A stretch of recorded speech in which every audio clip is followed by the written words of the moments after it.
Good morning, good afternoon, good evening, depending on your time and depending when you're going to see this video. It's your brother, your boy, Cos Reps Corner. Like I always tell you, it's my corner, it's your corner, and it's our corner.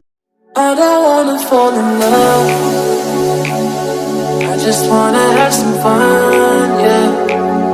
I don't wanna fall in love. I just wanna have some fun.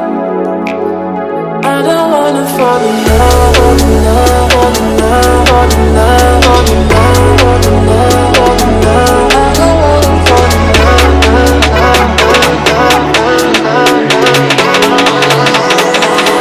I don't wanna fall in love. I don't wanna fall in love.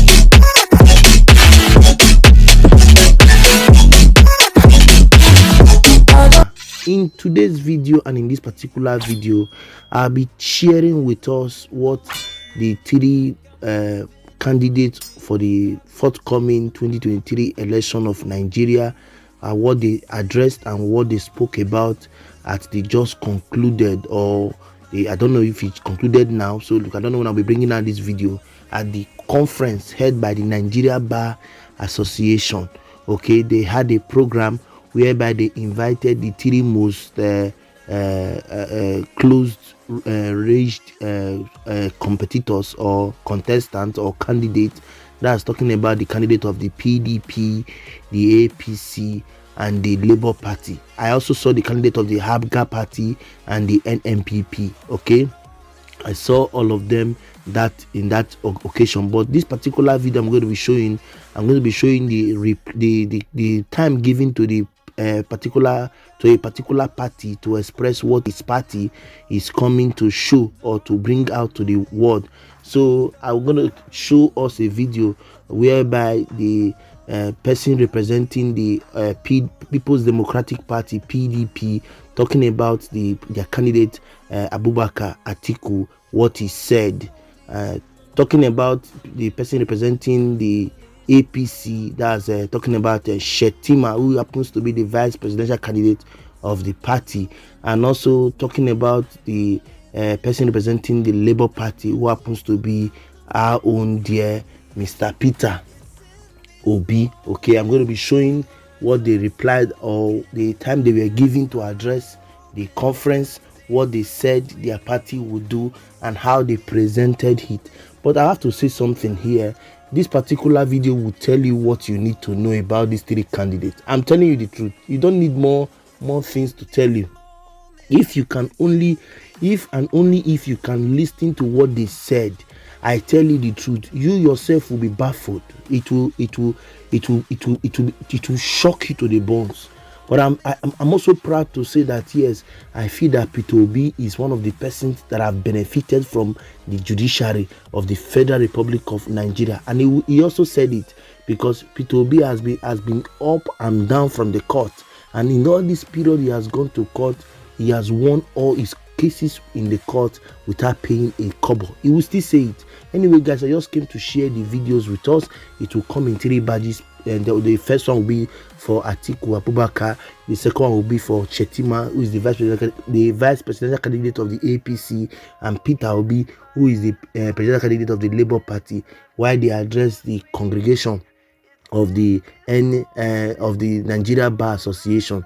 Okay, and what they spoke about and what they intend to do about the forthcoming elections. So guys, I don't know if I'll be coming back to talk more on this, but let me just see if I can end the video here and start showing us the video. Till I come your way next time, till you see me your screen, I leave us with this video. But please don't forget to leave your comment in the comment section so that we can continue our discussion there. Watch with me. Nigeria has never found itself in such a very, very critical joint in her history. Today we have had all the negative indices as far as our country. Today we are more disunited as a nation. We have never experienced this level of poverty. We have never experienced this state of insecurity. We have never experienced this level of unemployment. we have recognized all these negative developments in our history. What is important is how do we tackle these challenges.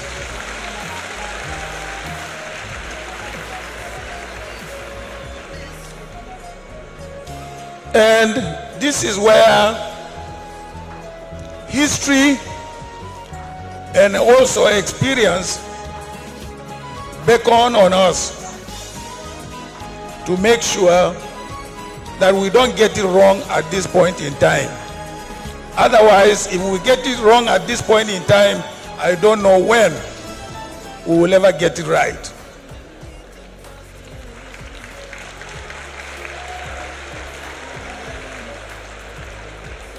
I have been involved in the struggle to return democracy to this country from the military days. In fact, I can say I am even lucky to be alive. So many of my contemporaries have been murdered, have been killed in this struggle. But somehow, by the grace of God, by miracle, I have survived up to this point in time. And that's why in my brief introduction, I stated that there are 5 key areas that any leadership, forget about party, any leadership, whichever from political party, must confront these 5 issues. And I enumerated them. I said the unity of our country is very, very fundamental. And how do we achieve the unity of our country? Is by making sure that we give every part of this country a sense of belonging.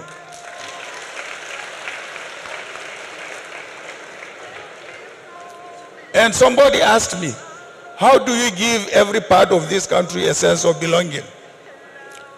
I referred them to the situation we found Nigeria in 1998-99 when we came into office. As a PDP party, we won overwhelmingly. We could go on and form our party, our government, just based on our majority. But we decided to shelve the majority and say, look, every political party must be part of our administration. And we formed a government of national unity. No sooner we formed the government of national unity, there was calm in the country. After the calm, what next? How do we move? Then the issue of the economy came in, the issue of security came in. Because we had a consensus, we had no problem dealing with the subsequent challenges. Therefore, ladies and gentlemen, I believe we have had an experience, and it is that experience that I said must be brought back. Yes, must be brought back. It is only when you have this sense of belonging that you will be able to deal with, say, the issue of security. It is when you deal with the issue of security, then you will now come to the economy. My 5 points that I enumerated are all interrelated. From unity to security to economy to devolution of more powers. When Asiwaju Bola Ahmed Tinubu became the governor of Lagos State in 1999, there was only one ambulance in the service of the Lagos State government. Lagos was earning the princely sum of 700 million every month is our internally generated revenue. Now Lagos is earning 51 billion naira every month as its internally generated revenue. Lagos is the third largest economy in Africa, and the world is in transition. What is important for a Nigerian leader of the next dispensation must be a leader who has a mastery of financial management capabilities and someone who understands the Nigerian psychology, someone who appreciates and understands the complexity of the Nigerian nation.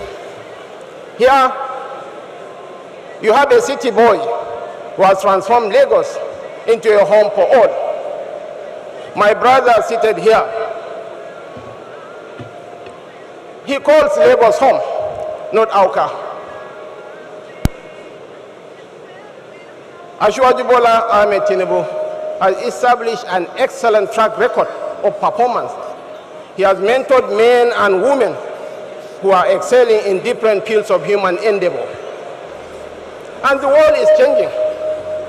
And the trajectory of global growth is facing Africa, and Nigeria will make or mar that transition. And as Chinua Achebe said, the problem of Nigeria is purely and essentially that of leadership. Once we get the leadership question right, everything will fall into place. In this age when others are talking of artificial intelligence, when others are talking of nanotechnology, of biotechnology, we need a leader who has the skill set, who has the understanding of the global economy to shepherd us in this age. And if you get one, you are getting one for free. He's the city boy. I am the golden boy of Zenith. In Jim Obia's world, the sole barometer for assessing people is your level of competence and your input. In the history of Zenith Bank, no one, I dare say, apart from the legendary Adaora Umeji, no one grew faster in the history of Zenith than my humble self. I have mentored men who are excelling in different fields of human endeavor. As I said earlier, the world is watching at us. And the ultimate measure of a man, as Martin Luther King said, is not why he stands at times of comfort and convenience, but why he stands at times of challenges and difficulties. I urge my learned colleagues here, my learned friends here, to be rational, to be firm. You should have the boldness and the courage to make informed decisions, not emotional decisions. Here we are, on the threshold of making history. In the United Kingdom, Rishi Sunak, a young man of Indian descent, is about to become the Prime Minister of Britain. I urge you all to align yourself with the aspirations of the APC candidate, fundamentally because of his competence. He has an established track record of performance. Lagos is now a tourist destination of choice in the West African sub-region. Lagos produces 75% of the bird collections in this country. Lagos has the bosom, has the generosity of spirit to embrace all. And we are going to recreate the Lagos experience all over the country. Your Excellencies, distinguished ladies and gentlemen, I urge you, I beseech you, I call on you to use your rational sense of judgment. Make informed judgment on who you are going to vote for in the next dispensation. It's absolutely essential that you vote for competence, for capacity, for a leader who can lead us to the promised land. It's absolutely essential. Yes, Asiwaju Bola Ahmed Tinubu is the man to beat. Thank you so much, and may God bless us. I recognize the former Vice President of Nigeria and my leader, Alhaji Atiku Abubakar. all other protocols duly. Mine is a very simple one. Let me start by thanking the organization for inviting me. As you know, I'm one of those strongest beneficiaries of the judiciary. For my strong legal team, for the work of my small level team led by Dr. Onyechi Bazu, SAN, and led OJ Nadi, SAN, I wouldn't be standing here. You know that from my election petition to my impeachment to my tenure interpretation. And again, whenever people talk about corruption in the legal or in the judiciary and one who takes exception, in all this journey, I did not give anybody 1 naira.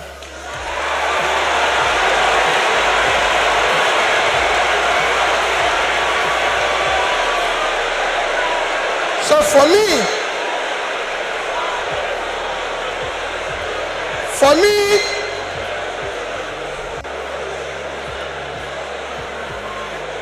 I remain eternally grateful to you for what you did for me to be here and everything.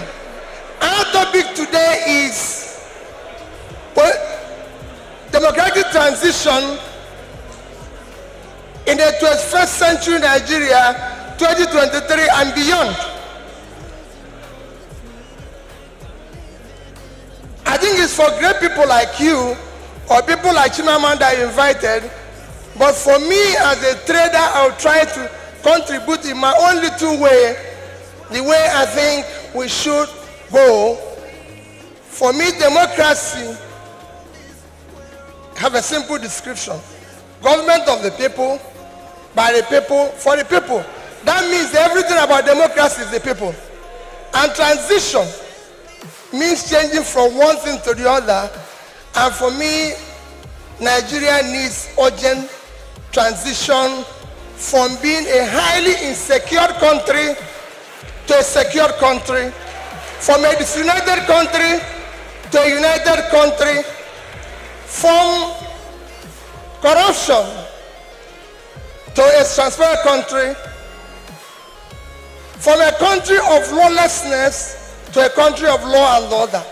But in all this, it is important that we look at where we are today for people to understand the gravity of the journey we are going to take if we are going to transit. Where are we today? Nigeria have qualified to be a failed state. We have met the 2 or 3 biggest characteristics of a failed state. Number 1 is when you are no longer in charge of your territory. Today, we are among the top terrorized countries of the world. We are among the top kidnapping countries of the world.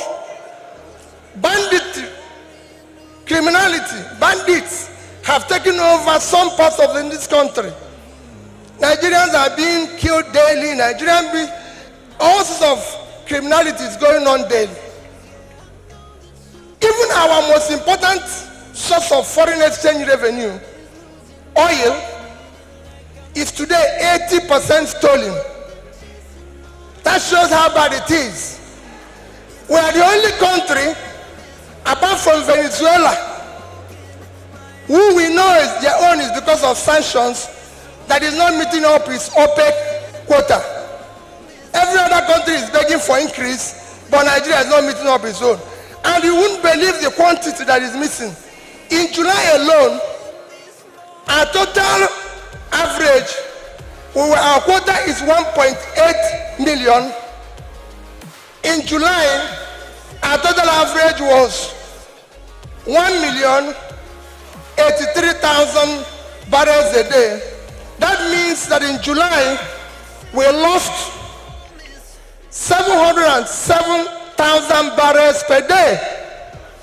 If you multiply that by 31 days, it will give you 22,227,000 barrels of oil that we lost. This is a country that needs dollar.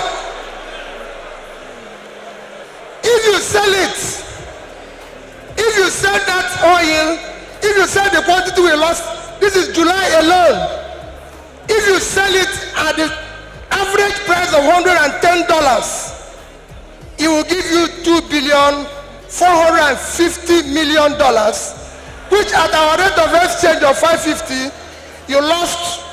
If you use 550, because I used an average of 550, you've lost 1,344,700,000,000 naira. That is your country. That's what you lost in 1 month because of stealing. It is important that we know this. Number two item to show that we are failed state is that you are no longer in control of your economy. Your economy today, we have an economy where we have over 100 million people living in poverty. Your unemployment is one of the worst in the world because you have a combined unemployment of 50%, unemployment and unemployment. Out of 200 million Nigerians, 60% is supposed to be working. So you're supposed to have 120 million Nigerians working, but today Nigerians that are working are under 50 million. So 70-something million of Nigerians are not working, they are not productive. When you compare this to your productivity, you will see how low it is. But what is even worse, we're in a physical mess, total physical mess, because of all this. Between January this year and April, the total revenue of federal government of Nigeria is 1,630,000,000,000 naira. Their expenditure is 4,720,000,000,000. If you minus this, we have a deficit of 3.100,000,000,000. That shows almost 20% to almost 200% is the deficit. And this is the crisis you face. How did we come here? It's a cumulative effect of leadership failure over the years. Because it's 10%, I'll stop here, I would have talked about power. How did we come here? What are we going to do very quickly to come out of this? Very quickly, you need to have a visionary, articulated, competent leadership to start turning around this.